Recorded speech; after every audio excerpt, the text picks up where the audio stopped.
Hello, I'm Portia Young. Next on 1036, Teachers in Crisis.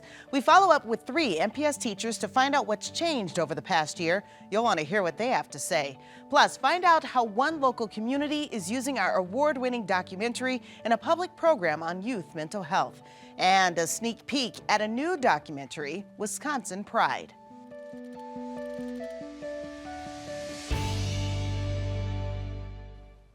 We begin with a follow-up to our Teachers in Crisis special last May.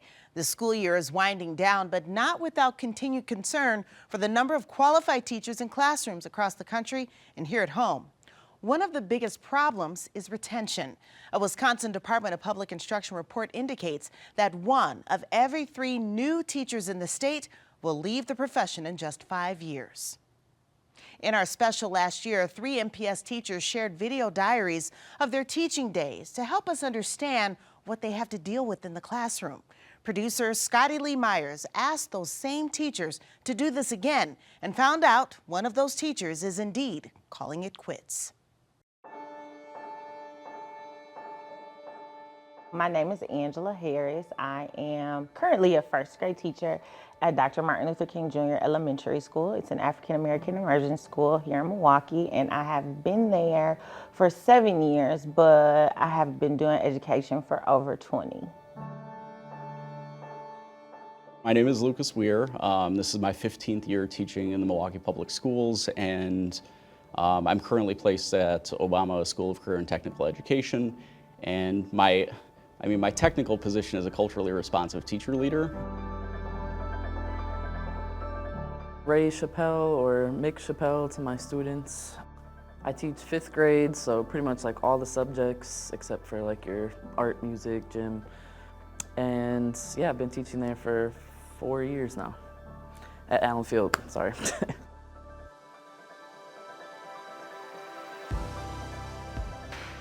It is Monday, April 24th, and today I am going to the doctor for a follow-up. On Wednesday, November 9th, 2022, I was violently attacked by a parent at the end of the school day. So the situation just really escalated very quickly, and I was grabbed from behind. And so, there was a big melee. I ended up on the ground. Obviously, I went directly to the urgent care. I've been on leave since November 9th. I just had an MRI today because I'm possibly going to have to end up having surgery on my neck. They've made me exhaust my FMLA and my sick hours. And I shouldn't have had to use either of those when I was hurt. I was hurt at work. So this should be a strict workman's comp issue, but it is not, and nobody can explain to me why it is not. So in the last month, I applied to a different school, and in the 23-24 school year, I'll actually be a social studies teacher over at Riverside University High School. I think for the better part of the last 2 or 3 years, I've been a little, I guess I don't know what the word is, maybe like unsatisfied professionally, just in terms of having a lot of self-doubt on whether I'm an effective teacher here at Obama. It's Monday, March 24th. I'm actually not at school today, as you can see. I'm at home. I called in today just because I am struggling with my mental health. Many teachers have been calling in. If only you could see our whiteboard in the office where the secretary writes down everybody who's out for the day. This year, we've had the longest lists for the most amount of days. It's bad. Teachers are tired.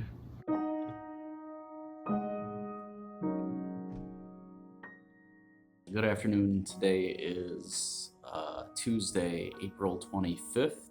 So what I've seen is I have really low numbers in the class too. So I have a freshman class of about 34 students.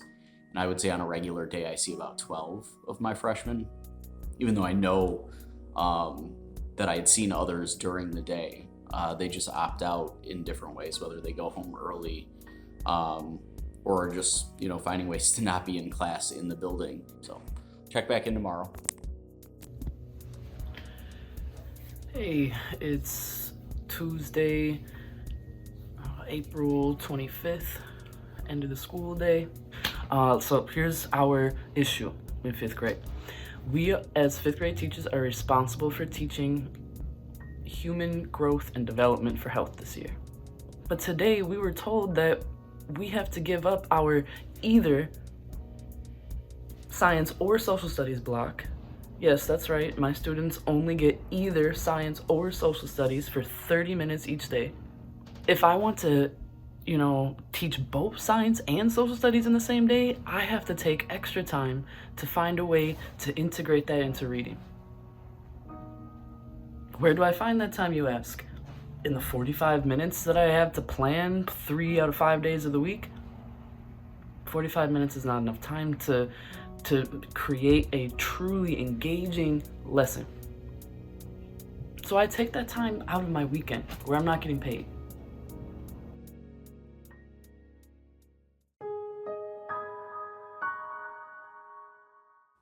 Today is Wednesday, April 26th, and I got a new student today. And this isn't it's not normal, but it's also not crazy to get a student this late in the semester. I think probably the most common incidents of us getting students kind of mid-semester, especially, beyond the midpoint of the semester and towards the end, is because of disciplinary transfers. I think the low was 2017-18 when it was below 400 disciplinary transfers. And last year, in the 21-22 school year, there were over 1,000 disciplinary transfers. That was my Wednesday. Check back in tomorrow. Hey, it's Wednesday, 26th. In reading, I have a couple of students, who are still working on letter sounds. And then on the other end of that spectrum, I have a few students who are ready for more challenges, middle school level text, high school level text. And between those two extremes, in 5th grade, I have about 14 others that fall somewhere along that spectrum. And I'm expected to create lessons and activities that meet each student at their appropriate learning level. Emotional needs. I have some students in here who have lost parents within the last year. I have a student whose parent was deported not too long ago. And that's just the stuff that I know. Earlier today, I had a student say loud enough for me to hear when he was talking to a friend that he wished he could kill himself, but there were too many people at home. I had to report that immediately. It broke my heart to hear him say that. It's my duty to, make sure that our support staff know, but our support staff is spread thin too. Teachers are struggling. Our mental health is important too. And thankfully, big shout out to Julie, my therapist. Man, shout out to you. Because if it wasn't for her, I don't know how I'd get through this school year. It is Thursday, April 27th. I had another job interview today. This interview today was for a first grade position at Westside Academy. I don't know what the future holds for me when it comes to teaching. Again, I can't even talk about it without crying. So it's just been a really traumatic year, and I don't know how folks recover. I don't know how long recovery takes. I'm hopeful that one day I'll be able to approach teaching with the joy that I've always had. So today was a pretty good day, actually. One of the things I've really struggled with is then keeping students in class. So by the end of class, I only had 3 of my 15 students that had come. because there's just this sense that they don't have to stay till the end, and I don't think any of us really know what to do about it at any of the levels. Hey, what's up? It's the end of the school day on Thursday. Suspensions just they don't work. The data proves that. The data also proves that our discipline practices in MPS are very racist. The student population of MPS is 50% Black and African American, except when we look at the suspension data, Black and African American students make up over 80%. And a lot of that misbehavior is subjective. So once again, in a district where 80% of the teachers are white and a majority of our students are Black and brown people, there's a disconnect there too. As white teachers, not only do we need restorative practices training mandated, we also need anti-racist training mandated. It is Friday, April 28th. Today I had therapy, which is always good. This person's actually a grief counselor, because there's a lot of loss that I've felt in my transition. Teachers are asked to do so much with so little, and there's often very little time for us to care for ourselves. And I think that's why we see a lot of burnout happening amongst teachers. I think we definitely could attribute a lot of the teacher shortage to the lack of district support. I feel like I don't have a whole lot else to say. I think there's a lot of talk, and there has been the last couple of years, especially with the referendum money and the ESSER money, about the mental health of students, and like that is incredibly important. Like we have a lot of students that come with a lot of needs, but like we also have teachers that are just really struggling, and I think there's just not a lot of time for them to pursue maybe the health, their mental health. This week was especially difficult because I turned in my resignation for next year. I will no longer be teaching, and I have a lot of complex, conflicting emotions about that. I don't want to wake up on a Sunday dreading the rest of my week. I don't want to wake up and cry, or get ready for work and cry, or drive to work and cry, or get to work and see a teacher friend and cry in front of them. Like, I was pushed to my breaking point this year. But like I said, so many of these issues are systemic. Putting more money into teachers' pockets is not addressing student behavior. There is so much that is just not working in MPS, and we have the power to change it. We just don't have the leaders. Leadership in MPS, leadership in the teachers union is lacking. A lot needs to change, and we need to do it together. Yeah, I don't know, that's a rough note to leave off on, but I hope that kind of explained, why I came to this decision. That's it for me today, for this week. Thank you again, Scotty and PBS, for this opportunity. I appreciate you.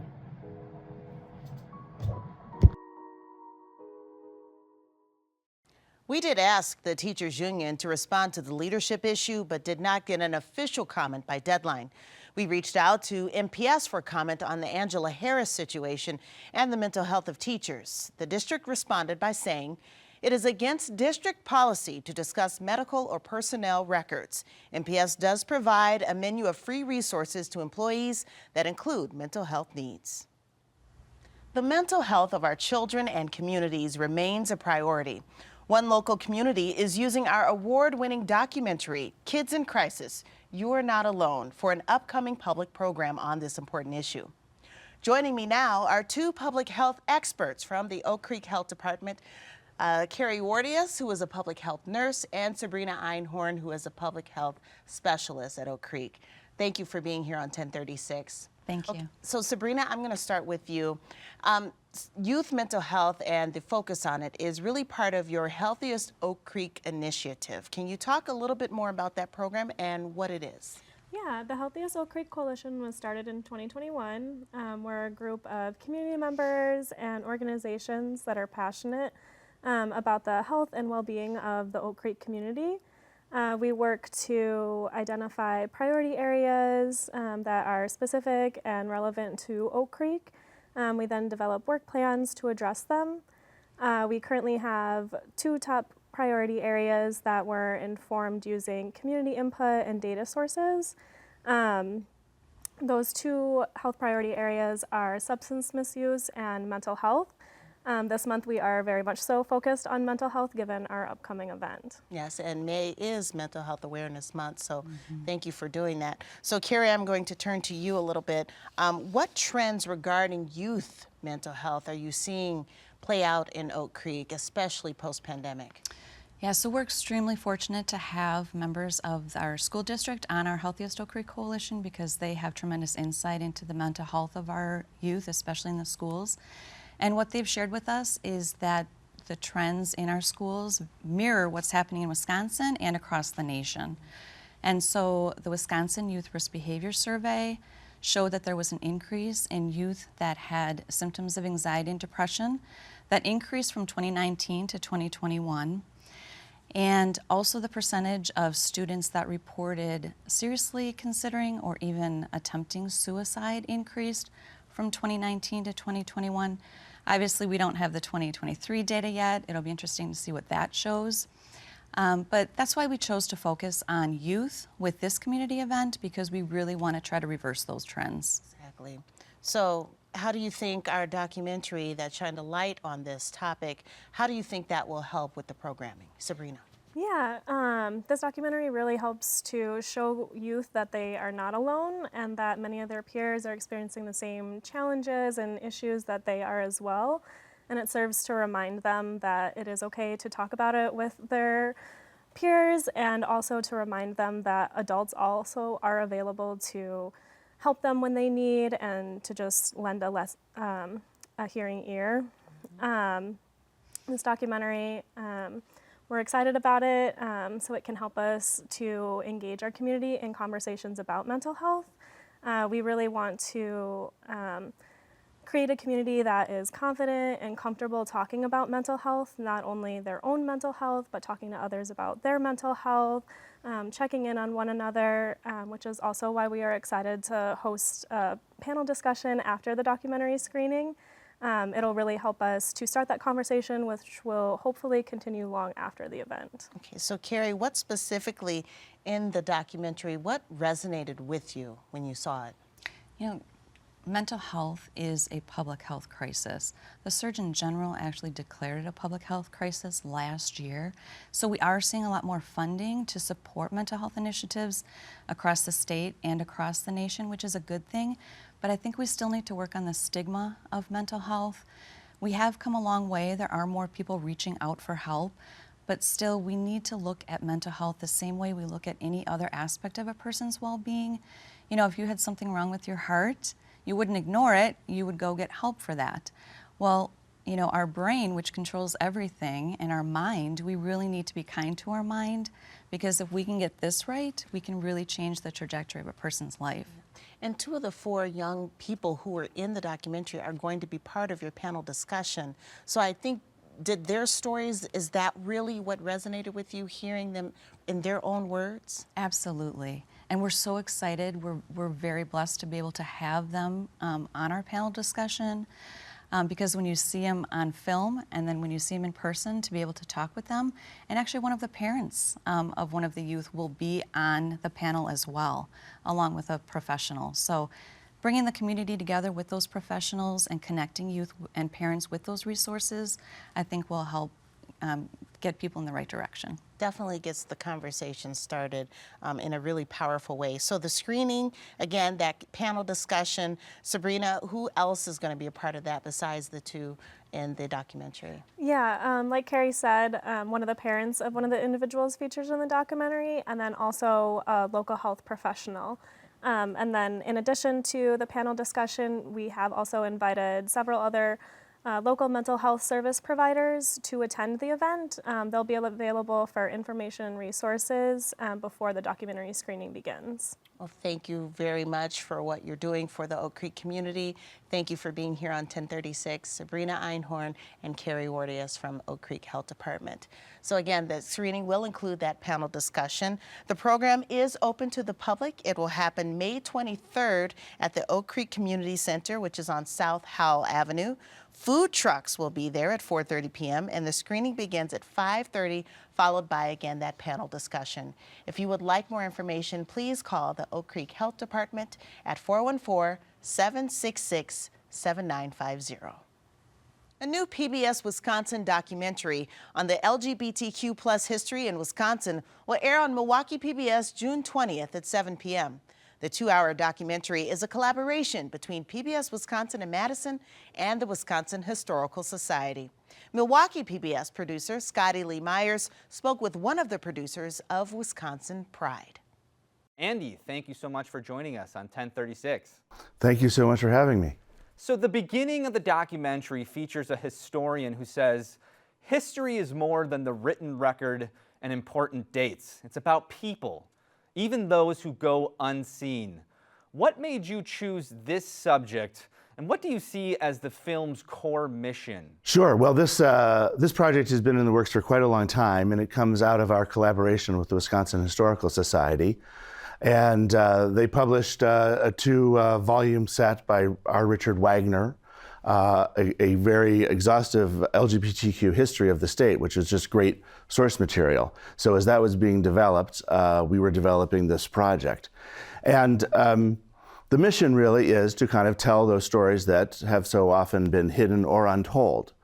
And I think, it is really stories about people, because when you sort of think history, you might think in the broad sweep of history and sort of wars and treaties, but really it's made up of individuals. Can you provide an overview on what the film covers over the course of 2 hours and how you went about selecting which stories to focus on? We start really with the, even before European colonization, and with Native attitudes towards, what we now call LGBTQ people. And then we just have more or less we follow a chronological history, but finding really good characters to convey that time period. So we go to small towns in Wisconsin, Cooksville and Mineral Point, where visionary gay men who started doing historic preservation long before it became, a trendy thing. Now, obviously, the documentary looks at LGBTQ plus history throughout the state, but I'm wondering in what ways the city of Milwaukee enters this story. Absolutely. Well, Milwaukee has really quite a distinguished LGBTQ history. We first go to Milwaukee in our program to tell the story of Ralph Carwinio, who was arrested simply for wearing the wrong clothes and forced into a dress to stand trial for that terrible crime. But then we really pick up in Milwaukee in the early 70s. Milwaukee was really at the forefront of the movement. A great organization called Gay People's Union was formed then, and it did so much for the gay community in Milwaukee, founding health clinics and a phone line, a support phone line. And actually the first gay radio program in the country, first regularly scheduled gay radio program was a product of GPU. Also in Milwaukee, we have one of the very first efforts to protest against marriage inequality. So Milwaukee is really at the forefront of the LGBTQ rights movement. Andy, what do you want the audience to grapple with, to contemplate, and ultimately take away from the film? Well, we've always had sort of a mantra that LGBTQ history is Wisconsin history. And we want to make it clear through our outreach and our effort to reach an audience that, this is not an LGBTQ program. This is not a niche program. This is for all Wisconsinites. This is for all our viewers, because it's an important part of our history. And and for those people who are LGBTQ or maybe grappling with that, we want to give those kind of historical examples. Like you say, we've been here all along, as Dick, the title of Dick's book. Those stories have been hidden. They have been suppressed. So finding yourself in history really is so important. And that's what the value of this program. Well, it was an eloquent mantra that you said before, so I'll say it again. This is not just LGBTQ history. This is Wisconsin history. And with that, Andy, thank you so much for joining us on 1036 and sharing the larger tapestry of our past. Thank you so much, Scotty. The new PBS Wisconsin documentary is called Wisconsin Pride. It was produced in collaboration with the Wisconsin Historical Society. It will be available online in June and will air on Milwaukee PBS on June 20th at 7 p.m. Back to Portia. Thanks, Scotty. That'll do it for this edition of 1036. Remember to check us out on all of our social media platforms. We'll see you next time.